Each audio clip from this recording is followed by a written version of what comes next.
Voilà, tokotanina Benjamin Mwanasuka pour tokotana mozindo ya makam. Ndeko makamo toloba awa ezosala somo kotala modèle ba bundisi président Tshisekedi dans ce pays oyoka somme et surtout les kambo ya gratuité enseignement de base wana Joseph Kabila Chadar ina batu nyonso makambo za somo oyo kobima. En tout cas ça na biso comprendre. Il y a des gens très méchants dans ce pays.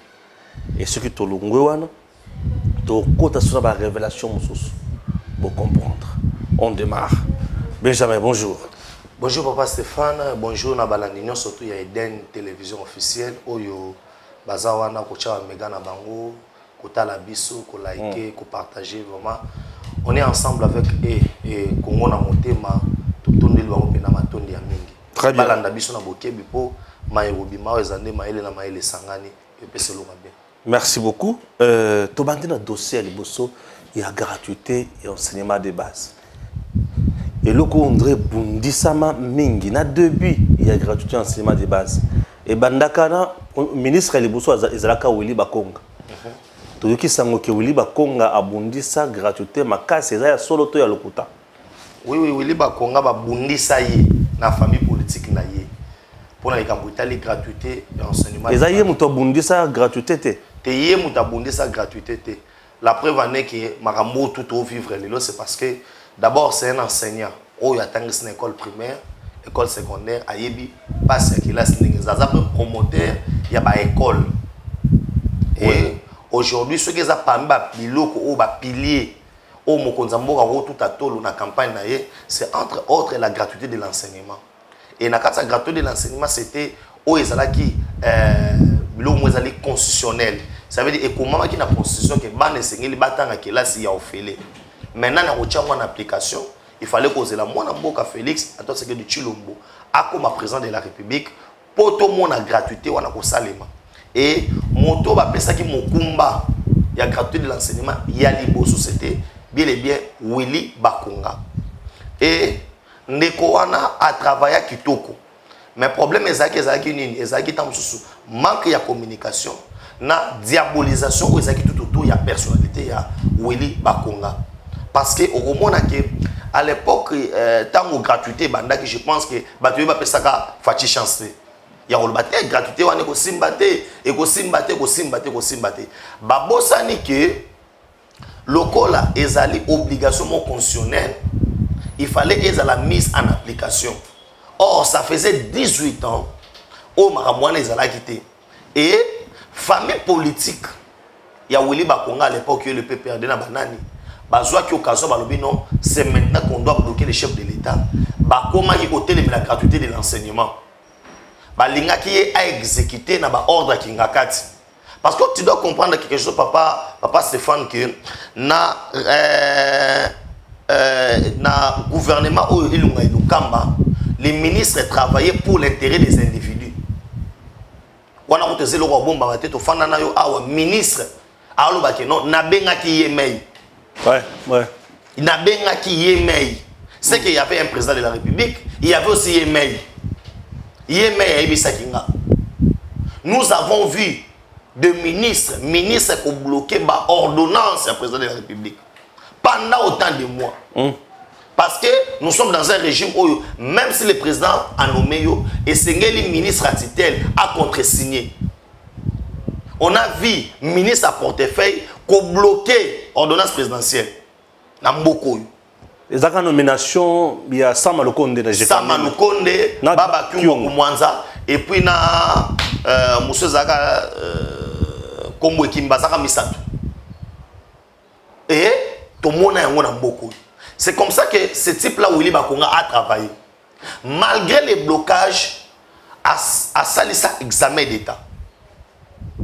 Où il est dans les conditions, il y a Kito.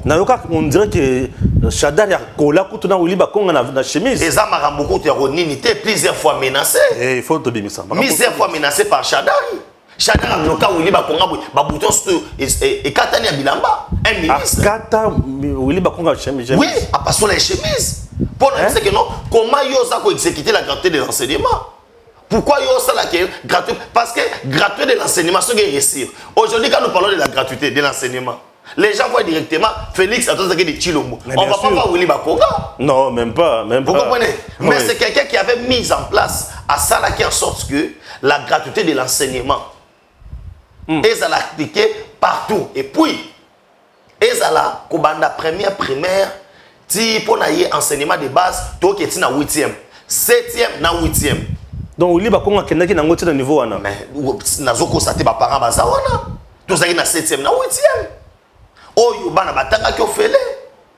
Tout ce qui a un problème, il y a un effectif yabana. Et les cas qui est belé, basa les aki moukié, c'était ça. À Kouti, place où il y a une école, parce que l'école les aki, école où il y a frais à fonctionnement, 700 000. École où il y a 40 000. À Tchèbe, école Nyonso, il y a ville à Kinshasa, il y a frais de fonctionnement, il y a un beaucoup. Willy Bakonga. Tout autour, il y a une diabolisation, il y a une famille politique. Plusieurs fois, les messages, il y a Kabila et pas Willy Bakonga qui a bondissé gratuit de l'enseignement. Kabila a commis Willy Bakonga message qui est bloqué gratuité d'enseignement. Mais nous avons dit il y a un moment où Willy Bakonga est en prison. Oui. À mon côté, il y a Joseph Kabila qui rendre visite. Oui. Parce que c'était un élément à battre. Pourquoi? Pour au moins dans le gouvernement il y a Lukamba. Et là, on a battu gratuit de l'enseignement. Gratuit de l'enseignement. Mais c'est nous soutien. Les gens qui ont attendu comme on a pour 100 jours de Betara. 100 jours de Betara pour na avec acquittement. Na acquittement. 100 jours de Betara pour tout. Tu vas dire que gratuit de l'enseignement. Mais diabolisation est comme tout autour, il y a Nekouana Bakonga. C'était sa famille politique. Oh, bah, mon qui est annexé. Au moins, les Congolais, nous ne voulons pas qu'il y ait le Makambouna. Malamu. Donc, Kabila Bundi, sa fachi, façon, pour gratuité et simbate. Gratuité et simbate. En donnant les ordres à Willy Bakonga. Les soumous à Willy Bakonga pour bien Moïbi, c'est parce qu'il a refusé d'être sous les ordres de Kingakati. Ah, Yango est là qui va traiter Moïbi. Voilà. Mais na yokaka Tony Mwaba bimisa ka ba dossier mongo boye. Non, Tony Mwaba était au Tolobi Azaki armé na auto bengi bandeko ya PPRD au bar maquillé au beau santé que Tony Mwaba muta parena qui pas comme ministre, c'est Jean-Marc Kabunda Kabund.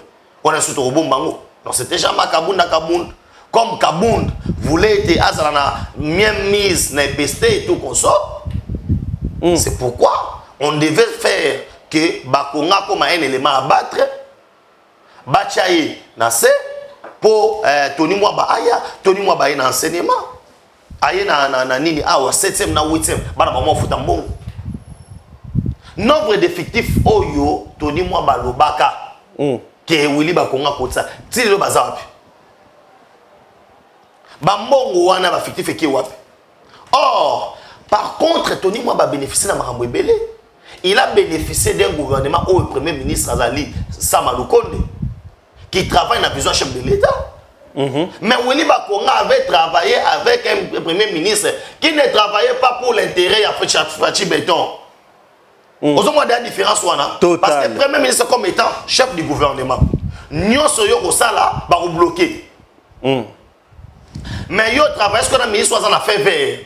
Parce que c'est dans la vision. Il a travaillé aussi avec un ministre, il a travaillé avec un ministre de la Finance, où est Nicolas Kazadi, où il a travaillé dans la vision de Mokonzambouk. Mais Willy Bakonga a travaillé dans Sélé à la Gouli. Où il a bloqué. Et ça, il y a un conseil des ministres à qui il a solo na yemei mbongo kobimate. A solo la Kabila le mbongo kobimate. Mbongo kobimate. Ah, c'était fort. Il a privilégié même au PESA 20 000 $, il y a ma carte visa, au Bachadari, en détriment, il y a gratuit de l'enseignement. C'est comme ça que eux-mêmes qui bloquaient, ils ont maintenant pris tout ça. On a monté à Willy Bakonga. Donc vérité ça kande wana. Oui, Tony moi ba pe profiter maintenant, il y a ba élément ba na ko pesa ye. O ezaki yango te, la preuve ane ye moko le loza ministre. Akoki ko surmonter te. Akoki ko parce que motoni moi ba différence na bango. Ye na oto bengi Willy Bakonga ezanini. Willy Bakonga azali oto bengi papa molakisi. Ya primaire. Azali molakisi de formation. Ayebi pas sa motangisa na cré. Tony moi ba yebi kotangisa na bitelo ya likolo.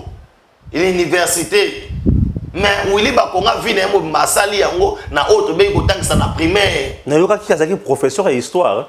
Enseignant histoire. Voilà. Il y a ayebi kotangisa et ayebi pas ya ba enseignant. C'est comme ça on a komona ke na tangu ya Willy Bakonga il n'y avait pas de grève.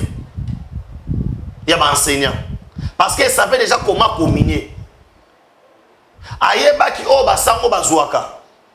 So ba sango mal ba ko na biso futa, il y a bloqué yango. Ay sa bango te, ayeba ndenya ko dialoguer na bango. Aujourd'hui, malheureusement, nous parlons de la gratuité de l'enseignement, mais au moins na kelelo ba na 7e na 8e ba ko tam, ba mo futa mbo. Lui avait fait ma jeune ya bana ya 7e na 8e ba futa te. Mais avec l'épée de budget, oh bah on est bloqué. Il a se canalisé. Quand ça va bien en management, aujourd'hui on est un ministre. Les autres fans n'attendent souboui. Pour moi, les autres entreprises dans l'été ça fanda, ils ont réalisé bah pour ils ont tout battu dans le Bélangote. Au moins na Congo, tolinga kolobelaka komona nini metu nga kokina likam na source te. Si aujourd'hui bazo ba pouresse, bazo ba que non, ba entreprise na mission à l'état, mbongo zo côté belé. Nani yango azali ministre a cité l'entreprise. N'est-ce pas ministre à portefeuille? Ce que yo ozo finga nzete mozo linga manga nango. Mais manga wane uti wapi? E uti n'état pas nzete. Point nous to gene na source te. Oliga ka mango za kitoko ba meza nzeta manga te ngalinga nzeta manga te mais linga manga. Oh. Maintenant yo linga nzeta. Aujourd'hui, si nous voulons parler de l'enseignement, mutu oyo à mettre vision ya mokonzi ya mboka en application ya liboso ya auto bengi enseignement ya gratuit de l'enseignement, c'est bien et bien Willy Bakonga. Mais on dit qu'il y a Ibambongo. Non. Ibambongo était la preuve année aujourd'hui. Ça va faire sur 2 millions de dollars américains. Papa Stéphane, oui. Libanga bo akana momo était là. Oyebi na ba ministre nyonso oyo ba leka na gouvernement ilunga lukamba. Moto asale loko auto défendre la gratuité de l'enseignement c'est qui? C'est Willy Bakonga. Autant que l'angai ministre ni on a un impact. To banana ba ministre na biso mo IDPS. On a un impact na gouvernement wana ko lekani. Ministre ni yango o ezaki conseil de ministre Sili Fatia Bengiye a félicité que Moussala Kitoko. Combien de fois il a été publicité et pas pour qu'on que Moussala Kitoko. C'est pourquoi mon lelo et les gens étaient incapables de ça va preuve. Parce que les soi-disant preuves oyo toni moi batambola ki nango. Pour la que ça a comme le ministre. Et Nana Robosa que Tony Mwamba a été ministre parce que il a été soutenu par Jean-Marc Kabounda Kaboul. Nous savons comment Jean-Marc Kabounda Kaboul pesait. Nous le savons. C'est pas parce qu'il est plus compétent, non. Mais aujourd'hui, nous devons de profiter de la caméra. Tolo Belabatu histoire. Yakolobake, le premier ministre, ministre Yambo. Oyo acha vision mokonza mboka en application dans le domaine de l'enseignement, c'est bien et bien Willy Bakonga. Mais comme sa famille politique, Bazaki na posa ya a exécuté ba ordre mokonza mboka te, baké na presse en brandissant ba preuve ya lokuta que non azaboyibi abakisi ba nombre batu abakisi boy. Mais si ko ba nombre batu o nous subir beaucoup lobaka après contrôle. Est-ce que lelo quelqu'un peut me dire que Tony moi batangoye à côté que non ezaki na mbongo banda ko bima mbongo andoko pesa boye o Willy Bakonga yibaki et mon année. Donc aujourd'hui on peut dire que Bakonga était juste victime. Il y a Biloko Oyo Bato créé contre lui pour rien. Voilà, il a été victime et puis de deux positionnement n'a pas parce qu'aujourd'hui dans quatre Équateur. Tant qu'il y a quatre Équateur, il y a des ministres d'État. Oh bah qui n'a pas les qui a Bakonga. Oh attiqué la caille mandat sénateur. Qui ko CDT, tikaye, bakangaye, tout effacé dans la scène politique. Lelo Oyo Bakonga asali oto bengi génération tshisekediste Pourquoi? Parce que à comprendre que non vision, il a adhéré à la vision Moroboui. Mais bah autant que ça peut vidéo na ah moko ou azolo bakeye c'est Kabila ou personne ceux qui azana Kabila te ce qui a kotika a comment moto lokuta. Est-ce que azoko sa fachite au liba konga? Il faut na ebisawe loko moko. Oyebi lisolo les kobo et les renards ça biso mayeli. On ne pouvait pas vivre avec un Kabila qui était dictateur na flatérité. Et belé bazolo ba awa lelo. Bazara va appliquer Kabila c'est ko leka woli ba konga. O ba jouer lelo. Oui, ce pays, on n'a pas besoin de Alobaka Boui, Asalaka Boui, non. Ce pays, nous avons besoin de résultats.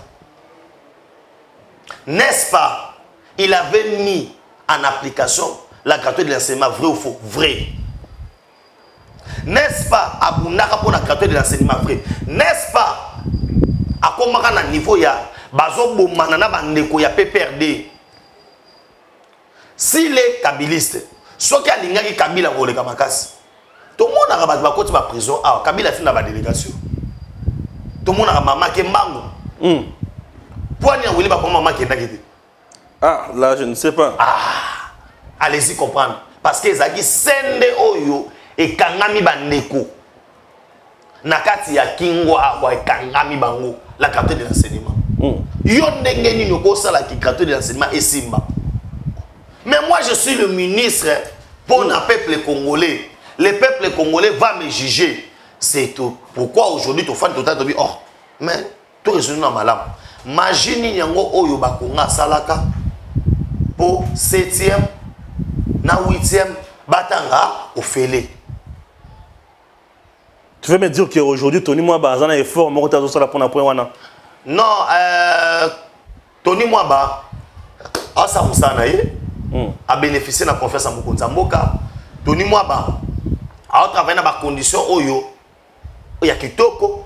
La preuve année azana premier ministre oyo azo accompagner Mokonza Mboka na vision na ye. Azape na premier ministre à finance ou azo accompagner. Mais il n'a pas si qu'on manager malamu auprès du gouvernement, chose que Bakonga avait fait pour tout comme na 7e na 8e et à la gratuite. Très bien. Merci. Chers compatriotes, tant on a eu Bisarabino que na loi là bakuna makamboiza boroyoka pe boroyoka makambo bochanga tembe. Je vous avais dit que Nazaki a peu près 77 dossiers. Oui. Et sur les 77 dossiers na makambo loi là ba na traité 4. Les lois ont traité 5e dossier. Likambo na concession kuna ya batu. Likambo na concession ya batu. Madame Fifi Masuka au cœur d'un scandale. Tout l'andaka élément au toyoka dossier ndenge ba pesi ba détail. Les lois na émission on a débat mingite. Na zo sala ni mingite. Bino bo finga kanga na yebisa bino contre pièce. Boya ko pesa nga pièce. Suivez. Concession mining, Fifi Masuka est éclaboussée dans un nouveau scandale. Fifi Masuka est dans le dur. La gouverneure intérimaire du Lualaba qui avait crié le premier sur le toit pour tenter de manipuler l'opinion sur une prétendue spoliation de la concession mining est vite rattrapée dans son propre mensonge. De bonnes sources, on apprend que c'est elle qui veut d'ailleurs arracher cette concession revenant de droit à la famille Mining depuis 1984 pour la céder à l'entreprise minière Kamoa. Saisi par les services locaux des affaires foncières, lettre du conservateur avec accusé des réceptions à l'appui, la gouverneure qui a raccroché le ministre Sakombi au nez est éclaboussée dans cet énième scandale. Pourtant, elle prétendait n'avoir jamais été informée. Preuve une fois de plus que la mafia s'est installée au sommet de la province du Lualaba depuis le départ de Mouyège. Fifi Masuka joue gros dans cette affaire où elle est accusée par la société civile locale de vouloir exproprier d'autorité la concession mining pour la céder à Kamoa contre des espèces sonnantes et trébuchantes. Dans son schéma, elle a été bloquée par la lucidité des services techniques des affaires foncières qui ont conclu sur base d'un acte de vente de 1984, d'un acte de signification du jugement du 12 mars 2019 que la concession querellée appartient bel et bien à la succession Mining. D'ailleurs, tous les éléments du dossier lui avaient été transmis par les services locaux des affaires foncières. Le cabinet de Madame la gouverneure du Lualaba avait bel et bien accusé réception le 6 octobre de la correspondance du chef de bureau cadastre datée du 5 octobre signée par M. André Kanik Sache à Mouround. C'est au nom du conservateur en séjour privé au Canada. Le courrier portait transmission de projet des 56 contrats d'occupation provisoire de la ferme succession Mining Yav à Mining. Comme soubassement, les services fonciers a aligné un contrat de vente avec la République, signé le 18 août 1984. Un acte de signification du jugement du 12 mars 2019 a expliqué à Ouragan.cd un avocat au parfum du dossier. Dans sa manipulation légendaire, s'indigne un élu local. Fifi Masuka et son groupe avaient trompé l'opinion locale que le chef de bureau d'Orna a été arrêté alors qu'il tentait de se soustraire avec un faux certificat d'enregistrement. Vérification faite, un autre mensonge. Le chef de bureau prétendument arrêté est bel et bien chez lui, comme aussi les conservateurs de titres immobiliers Mathieu Mayani. Aucun acte de vente est signé par Sakombi Molendo.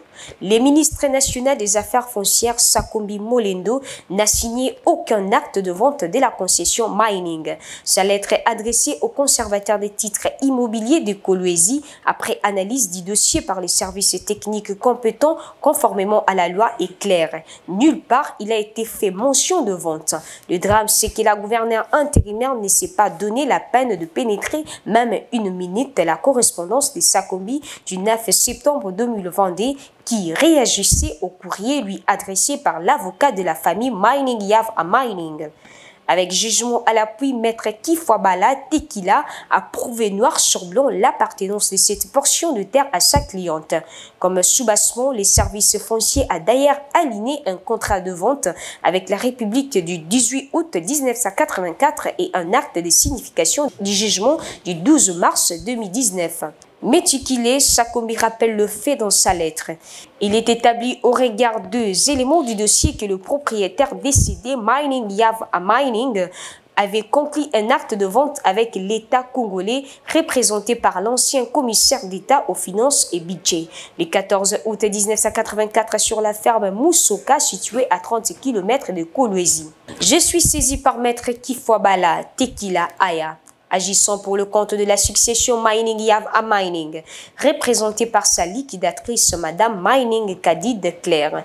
De l'analyse de pièces annexées à cette correspondance, il rappelle que feu M. Mining Yav à Mining avait conclu un acte de vente en date du 14 août 1984 avec l'État congolais représenté par le commissaire d'État aux finances, budget et portefeuille au sujet du patrimoine des entreprises dénommées Ferme de Moussoka Ndata située à 30 km de la ville Kolwezi dans le territoire de Mouchacha d'une superficie de 50 000 hectares, a écrit au conservateur des titres immobiliers de Kolwezi Mathieu Mayani, le ministre national des Affaires foncières, dans sa correspondance datée du 9 septembre 2022.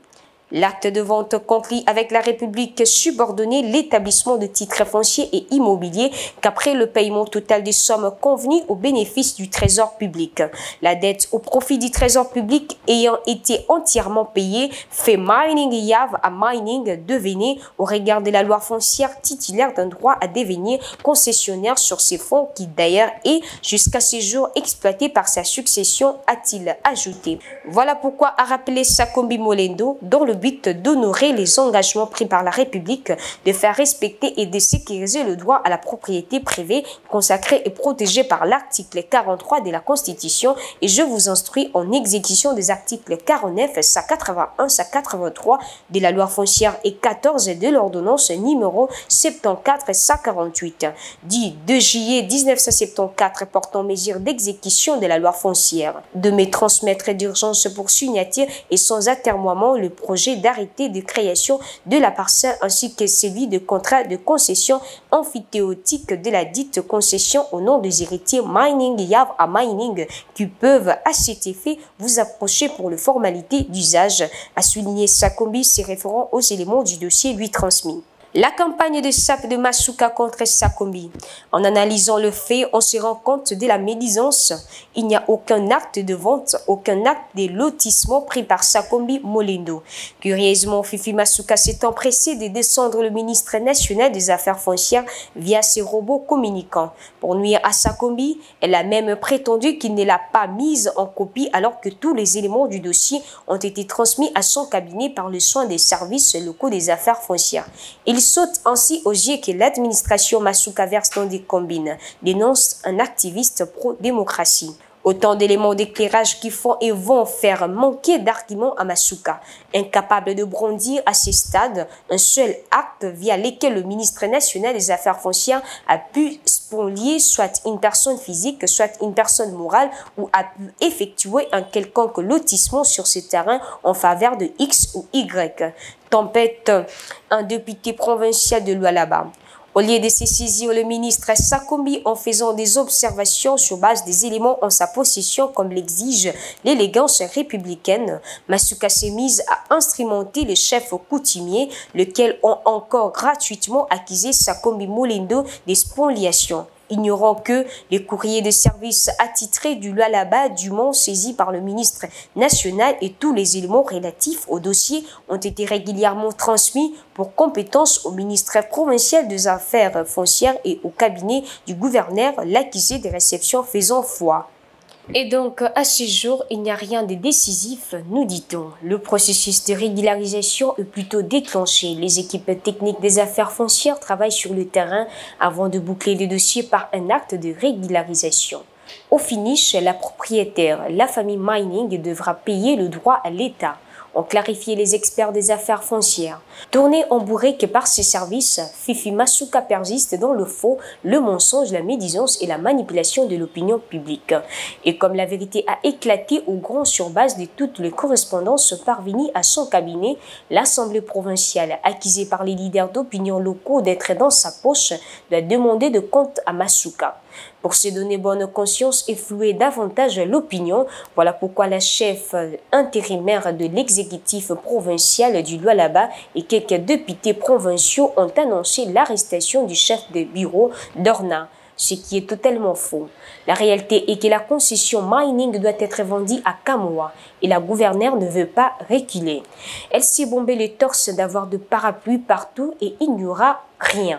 Ce scandale de Masuka doit interpeller le gouvernement central qui doit prendre des mesures drastiques contre une chef de l'administration qui verse dans la mafia, a fustigé un responsable d'une église de Kolwezi. Concession ya bato bazwa yango depuis 1984 au mois d'août. Bakena madame Fifi Masuka tina cour de cassation balongi.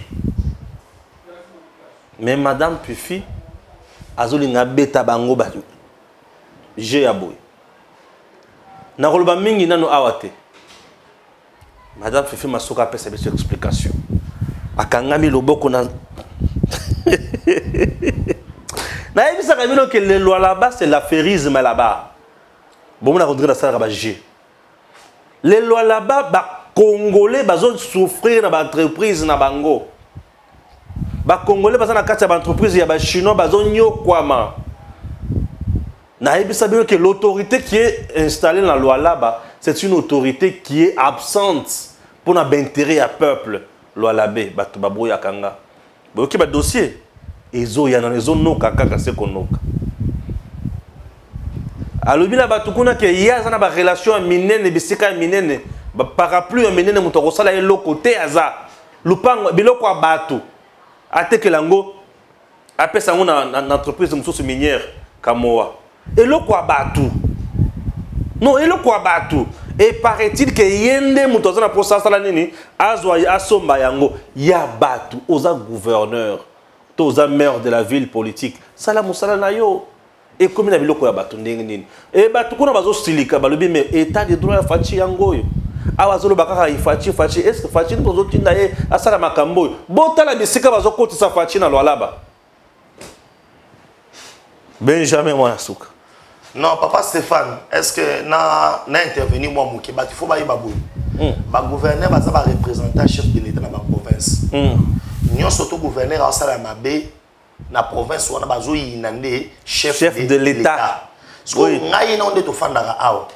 To zalaka fachi ou rien. Bien sûr. Est-ce que tu vas comprendre le loko wana? Fachi ou rien, pourquoi? Parce que Fachi a un bilan à présenter. Oui. Na 2023 par peuple congolais. Tant qu'on comme na loi là-bas. Bakobe la Fachi Moïbi. Oh, obe la Moïbi te. Pour gouverner na yo tchaki abande roboto la bisobi biloko. Voilà. C'est pourquoi nous, quand Maramouze Amabé, nous venons dénoncer. Et ça, mais pas chef de l'État. Mais au travers de cette émission, Eden, chef de l'État Rolanda Yango, à comprendre que là-bas, il y a un problème. On n'a pas un problème particulier dans Otobengi Fifi Masuka, comme étant individu, comme étant Madame la Madame la gouverneure. Bon, on a habité sur la vice. Madame vice-gouverneur, gouverneur est d'intérim. Ah, ok. Pour le pétouiller, barater ce qui. Tes statuts juridiques n'a pas flou. Les flou. Bon. Anarchie totale. Voilà. Oui. Madame, Azosala Oto Bengi, Koboto la biloko abatu. Bakangi loboko na sac. Mais non seulement ça. A Gangeli, ministre des Affaires foncières. Non seulement Wana. Alingi ala kisa makamuto asala na loi la bake. Ezaye muto asala ngo. Or, elle est irréprochable. Yé, Azoko exécuté des visions ya mokonzi ya mboka. Azuka Samba, Azu Pius Romain Roland, Azu Mwasi Oyo Seki, Paulette Kemuntu, Kaka ba journaliste ya Kabila. Oyo ba supporta ka fachite wana. Nde bazo kim de communiquer pour nous. Mais yazaka mutu ya Kabila. Yazaka mutu ya Kabila. So il est le zana bato. Oyo bi il faut to la tola na makambo ndenge ezali. Mama Fifi Masuka za populaire na loi la bate. Loi ils ont bakolo na le roi maman Delkai ba Richard Mouyej Mangez Mans ozo comprendre on le va mettre na bande de touche ce qui est Richard Mouyej il faut pas zonga na province wana ba ibisa batu comment ba élection ça ba gouverneur awo comment na loi ba élection ça la midi pourquoi ba ibisa biso ça dans ozo comprendre lelo oyo sikoyo ba intérêt à ba congolais na ba entreprise ba mining wana ezate ba chinois na ba chinois bazonyo kola pourquoi parce que auto be entourage mobimba ya Masuka baza na même mise na kati ba carré mine ba entreprise wana sur intérêt ya ba congolais ezate. Il paraît que yene muto apesa sur kabunda carré mine. Il paraît na yo kaka. Yango na zolo bake. Na yo kaka na yebi dans la confirmation te. Yango na lobi mutu oyo aye ko sala ke bazo ba carré mine ba sala bo sebele beye Fifi Masuka. Ah bon? Lelo siko lelo oyo ba bazo linga ba misasa aza modèle te. Et puis na tala ba infrastructure bazo ganga. Tout ce que Masuka zo sala za ba projet oyo Mouyej atikaki. On a continuité à l'état. Ndaza ko exécuter yango. Mais yé moko na yé moko boui. D'abord pour nous expliquer nanu likambo na éviter et ça en difficulté. Pour ça on a problème ya ko expliquer non makambo. Pour mourir à moi ba difficulté mon place ya là, mon ba lobile, place ya le, lobila, et ça derrière moi problème. Ozomona sikoyo kokoso za place wana. Kokoso asala ne musala mais kokoso nde ya moi ya place là au mon ya lobile, place ya le ya lobila. C'est là. Na biloko wana pe na biloko ata bo tinda ye akota bitumba na batu bo zora moi ba professeur bazaka pembeni ba insistaka et surtout azali ko représenter mokonza mboka na kati ya province wana problème eza na ngote mais problème na biso ce ezali lelo ezali nini bana ya lwala baba kolela ba pesembela balobi oyo tongi tokoma na système ya kala ya kobotola ka biloko ya batu. Il y a un loco oyo na mikanda depuis 1984 que ça a battu. Mais depuis 1984. Voilà. Yo lelo oye et comme ya bio. Presque 38 ans après. Ozomon et comme ya. Ah, et le quoi battu. Ba entreprise est belé au bana katanga. Ba biloko ba ko déclarer. Bazo produire par rapport ya oyo zo kota eza mokie. Mongo ebele zo ki na entourage ya bato Fifi Masuka na ye moko ba ko tshaka mongo na poche yango moni ba journaliste na nyoso tona oyi mongo bazakata balinga moto na tato ko bianza apesa tala journaliste ya Kabila bato mesana na musolo voilà yango zo mona zo zo Kasamba akimi tele 50 akozwa akio sala Et Michel Katanga. Voilà. Et Nalwalab. Non. À cause via CPD. Destination na bango na mitoto comme pas ya Fifi Masuka parce que aibi ko manipuler ba billet de banque. Tokolo Katumba bibise. Oh, Mexico yo so otali siko ndenge za wana ozomona ke province ba ko nyokoma. Ba sa misala ba société wana. Bazozala mal payé, maltraité. Maltraité. Elle n'est pas là. Et pourtant mon konzambo katama ke na katikele ba instruction claire. Et sengeli bateau ba osala ba entreprise wana batonga ka ba travailleurs batonga ba centre de santé tout ça exacté ça l'utiliki na population locale ozomona ba sa population locale misala mais place wana na mona ka baganga mama Fifi Masuka tongi boy mama Fifi Masuka sali boy mais boy bisa biso pe condition de vie à ba travailleurs mama Fifi Masuka essaie inspecter combien des entreprises azuba décision nini ozomona wana ba benga kayango ba décision o ya koyoka kozwa nde benga ba décision moboy o ezali pour na intérêt ya communauté mobimba. Et paraît-il qu'elle aurait même instrumentalisé ba chef coutumier Moussousou pour ba côté là. Bon, ozomona ba biloko wana nous savons au moins biso le tozabu to tina opposition. To ebine ba diaboliser ka mutu. To ebine ba kosaka mutu likambo lokuta. To ebine ba bakali kambo ya solo. So tala ba biloko wana no soto wana azolinga asala makamoyo oye azate mama Fifi problème les anines azana posa azana leadership ya grand katanga mobimba nde problème na ye baba na kotanga kaka ye oh ba kotanga kaka ye na mbongo to na musala ba kotanga ye na musala mais yani batanga ye pour na mbongo paraît-il que ba lobby qui azana parapluie belé. Pour ministre, il y a affaires foncières, paraît-il que va gangler ma casse. Il y a mon azoloba, wana c'est que ministre pas mi habité. Gouverneur, a gangler ministre. Ils sont mon Congo lengi. Tozana état de droit. Toi en état de droit. Yango bande ko mususu bazokoma bakonzi. Balindi sanata so ba musala bangote. Ngamu wanga Benjamin mona suka ministre affaires foncières. Mama Fifi a gangeli ngai. Bon, on a évité mon colongo sur aux andéni. On a reçu la place naïe. Voilà, c'est un dossier. Oh, ils allaient première partie. Beaucoup de choses, des détails, mon sous. Bon, on a bien noté. Oh, bah, nous, le peuple, on a tiré à la kimiate. Chers compatriotes, Nalandi Perro Loire, Albi Félix, c'est un menteur. À cause de ça, biloko belé o ya la kabatu. Atikala ko sala yangote. Ah, Loire à Perro. Landi vidéo one. Bon. Baza payé appuyé na Katumbi. Yango nga na voloba boye, il est grand temps. Katumbi a son courage. Ya otika biso na union sacrée. Nani papa Stéphane a sa posto vendre moi dossier union sacrée. Vas-y. Ils appellent na union sacrée mais c'est l'union des hypocrites.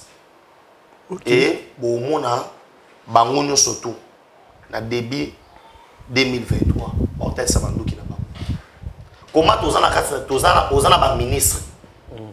Parce que différence au loi azoko wa we bateza boy. Kabila bando travailler seul. Na batu na il imposé. Mais nous travaillons dans la coalition. Et dans une coalition, on a moto tina batu na. Mon maman e bazaïba. Azako bunda na ministère environnement wana. A bunda. Azo défendre même temps parti na bango MLC bilan na bango pour bilan on va partager bien sûr ozo mona oui sikoyo lelo oyo loi atanga zo ganga ayebisa Moïse Katumbi nanu bilan Cheribe Okembe obike Cheribe Okembe na fungola parenthèse mona kangango à se permettre que l'entreprise ba libanais ko pesa bango marché de gré à gré on ça va permis na Congo na yiki solo permis wana na yiki solo permis Alice bafandite amoni lokola ministère wana ezanda na ye to lupangu na ye o akose destinateur ngalo bikeno bobukila nganda ko bocha moto mususu mais c'est pas comme ça que ça se passe basala kapel d'offre ba entreprise belé yo kamata ba libanais mo et puis le droit a permis de conduire biloko wana ezana no mabe ko pesa ba étranger Congo est incapable de leur ba machine ya ko permis de conduire permet zani ezaka moi plastique na moke boite comment to kosala ngote il faut to kamata ngoto pesa ngo na bapaya est-ce que c'est normal? Wana na ni ministre ya Katumbi. Il est grand temps. Toloba na vérité na kati union sacrée oyo. Comme ça, au moins ni Pierrot Tamazoloba.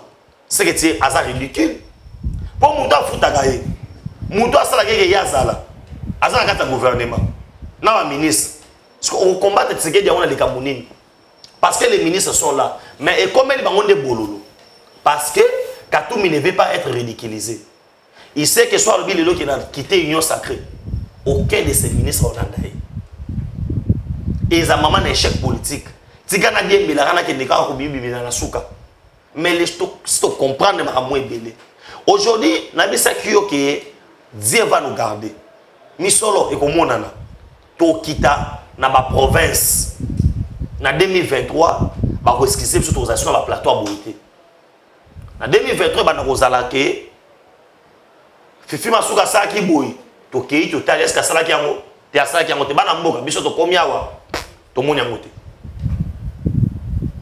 elo oboy to kita na ba entreprise papa kala bondo ko tsa combien o te kala to ndo ko tsa 2 millions na kesa leta lo mo ko tsa 12 millions te ministre oyo performance na yango to komi na tango to kina moma bilete nga papa na ngai et oncle na ba do sangelo moko so tangabi ngai o ayo ko so tanga kae abinga wana talinga te problème na ngai inde na fin de l'année o ila ngai ba no be chilete o ila nga chilete pona yeba performance na yo ezali ka munde to mo ke nende na niveau ya chilete to yeba chilete na yo ezana côte nini aujourd'hui mo konza mboka mamo ya sali na tamuke ezo kabila c'est na 18 ans. Mais Pierrot Louara azam to lobate. Oh vient na kamita to na mona ki Twitter ki. Ozam to lobate. Le peuple congolais baza ba témoin au moins le ba réalisation mo konza mboka. Depuis l'Uvanium, depuis ba sala ba homme. Et tigala ko la réhabilité té. Aujourd'hui ba tidia ba kokota na ba homme ba otanga ndenge moko na ba université sur standing international. Yo ya koyebisa ngai yo Pierrot Louara o Tshisekedi azo promettre azo réaliser mais o tout pour tu vas promettre yango ki réalisation Kabila tiki zela ya Goma na Bukavu na mabele boye ba obeta 2 semaines pour bako lelo zela yango ni bandi makadam mujima ekana ngana parlons pas banzelo to anda ko lela o kalamba bu ebo tout o yebisa ngai lelo kende no ka musika te biso to ba to ba kota ba ntsele boy na boy o mona ndenge bazomba tsa couche ya nzela ponzela ko même mo mabuno eza national numéro 1 eza nzela o yo tato zo ba lelo ke non Afrique eza désenclavé eza nzela ba to ba na roleka ba uta ba mboka mipai na mipai Kabila tala au monde ma réalisation papa Stéphane to ba na rofanda a Julien Mobimba. Moi j'aimerais dire aux gens ceci Vital Kamerhe a joie makasa obana longo union sacrée Katumbi longo union sacrée so boko lo tenga na tindiki bino bukete parce que ce sont des hypocrites. Kamerhe ke est awa ata photo mokonza mboka ata koloba na batu ke 2023 bo voter Fachi pona nini ade na candidat na bango oba ko sali na sima Mukwege. Mais na wisi sango wana makasi na ngina sa Mukwege boy eloko zo sala Mukwege zani matière ba bando eno boy na ngosute azaki réparateur ba radio ba mère sko yo Fachita ngoye ba bilo wana se souté via fani na hôpital ba malade ba ya souté na décida comme politicien pona tango ya Kabila pesa Mukwege musala moi le même politique zakita mais ce qu'on attend Fachi Mukwege comme chômeur. Il y a un moment pour ça qui est la politique. Mais moi, j'aimerais dire aux gens ceci. Mon condamné a fondé la mission. Et bien, les bazana union sacrée, bazana yoté. Il y a un moment nous disons qu'il est le grand temps au formé armée numérique. Là, je m'adresse directement à la directeur de la communication à mon condamné. Mais c'est Rick Nindo. Les grands temps au formé armée numérique. Parce que bateau bazana armée numérique, il y a ma casse. La preuve, on est bateau, biso to binga bazana biso kati union sacrée. So balinga sama muna bango. Ils appellent des journalistes où il y a Kabila. Bachama ika samba. To fanda to fandi abo au mona Gilles Alingeti ko zombo ko pesa mutukola Peter Chani asa la chaîne kosombele mituka. Mais pourquoi pas qu'on soit bateau pour défendre mon compte. Nous voyons déjà la carte de l'union sacrée comme l'union sacrée allie autour, il y a hypocrisie. Et nous allons dire au peuple congolais que Baza na kimia. Et Bala na le roi émission en ça il a rampe. Si Kazana est bien, on arrive à remonter. Alors bah place à Sali. Affaire dossier à moi si à Jean-Marc Kabound. Toujours que moi si à Zo risquait 1 an en prison. À qui se présenter dans la justice na dossier aux opposés na nani Jérôme Moulumba va retenir na grief contre yé et ba menace diffamation bloqué belé. Bon ngai pena na minutes oyo na wesa na dossier wana na koloba nini dossier ko za justice ça musana ye mais batika pe ko charger Jean-Marc Kabound na makambo ebele. Batika fanali na faniwa. Batika pe mwasi na ye. Hein? Ba lo mususu fachaza na ngo besoin te. Ne mutafunda ke za fachite. Ya ngona lo biblo mususu fachaza na ngo besoin te. Mutafunda ke je ko na ebi dossier wana. Diffamation et tout consort. Ba blo mususu to pesa régime na biso to que non, to ça la chasse mo bo na bato. Hein? Fachaza li kolo biloko wana. Hein?